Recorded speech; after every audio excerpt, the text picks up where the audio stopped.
Hoy se cumplen 50 años del accidente aéreo de Tame, la mayor tragedia aérea en la historia de Loja.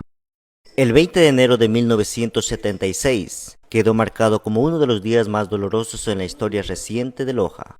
Un avión de la aerolínea Tame habría despegado desde el aeropuerto de Catamayo con destino a Guayaquil. El mismo se estrelló apenas 10 minutos después de iniciar su vuelo, en una ladera del cerro Chillacocha, en la provincia del Oro. De acuerdo con los pocos datos oficiales que se conocen, en aquel día las condiciones del clima eran favorables, el cielo estaba despejado y los vientos eran moderados. Sin embargo, por causas que atribuyen presuntamente a una falla humana, la aerolínea perdió altura de manera progresiva. Debía volar a aproximadamente 2.800 metros sobre el nivel del mar, pero el impacto se produjo a unos 1.870 metros. En ese vuelo viajaban 42 personas, entre pasajeros y tripulantes. El saldo fue devastador. 34 personas fallecieron y solo 8 lograron sobrevivir. De Chilla, de Saruma más allá, cerca de Pacha.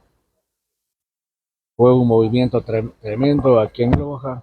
La gente fueron a ver si podía rescatar a sus familiares, pero la dificultad de la visibilidad, que no había como por la neblina, no pudo ingresar el helicóptero en ese día, donde prácticamente los heridos habían fallecido por falta de auxilio, porque todo ese día no ingresó el helicóptero, ingresó al otro día, donde formaron una cuadrilla los familiares de los fallecidos. Entre ellos me acuerdo los familiares de este mecánico Sergio Delgado.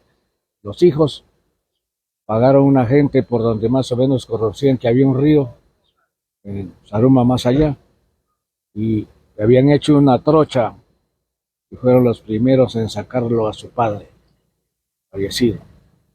Después ingresaron ese día ya tarde, encontraron inclusive los muertos regados que habían caminado por un lado y otro, entre ellas estas hermanas Quindes Burneo, que eran de aquí de Catamayo, que eran maestras. Luego fueron y les rescataron a ellas. Fue una novedad tremenda aquí en este pueblo. Es lo que puedo aportar prácticamente de lo que me acuerdo de todo eso, cuando ya sacaron los cadáveres, se los trajeron aquí a Catamayo.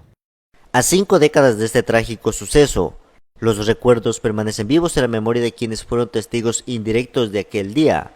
Enrique Santos, taxista del cantón Catamayo, y quien desde hace varios años opera en el aeropuerto de Catamayo, compartió sus palabras y vivencias sobre este hecho que marcó a toda una generación. Ahorita, por ejemplo, allá pueden haber unas 3 horas, porque ya hay vía. En ese tiempo era montaña. No, la carretera asfaltada. ¿Dónde se trasladaban? No es por Tobelo. Llegando de Las Chinches se bajaba a todos estos pueblos de Zambi, Chihuango, El Prado. Se llegaba a Portobelo y de ahí llegaba a Piñas. Tenía que pasar por la famosa Nariz del Diablo, que había en Piñas, para acá. Y luego ya iba y bajaba por la carretera de Buenaventura hasta llegar a Saracay.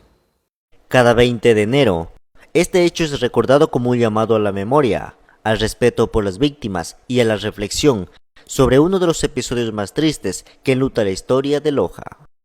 No estimo, no voy a acordarme cuántos fallecidos serían, pero como esos aviones de antes, el Abro solamente eran de 45 pasajeros.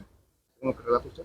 Sí, un señor Paz de Cariamanga fue un sobreviviente que se había roto solo la pierna, y un niño que viajaba con su padre. El padre murió y el niño vivió, lo cual este Paz lo había recogido para los dos auxiliarse en el pedazo del fusilaje del avión que viajaba. En ese sentido, sí. En ese sentido, recordar prácticamente que hubieron muchos fallecidos. Denis Rueda, Noticieros de Multicanal.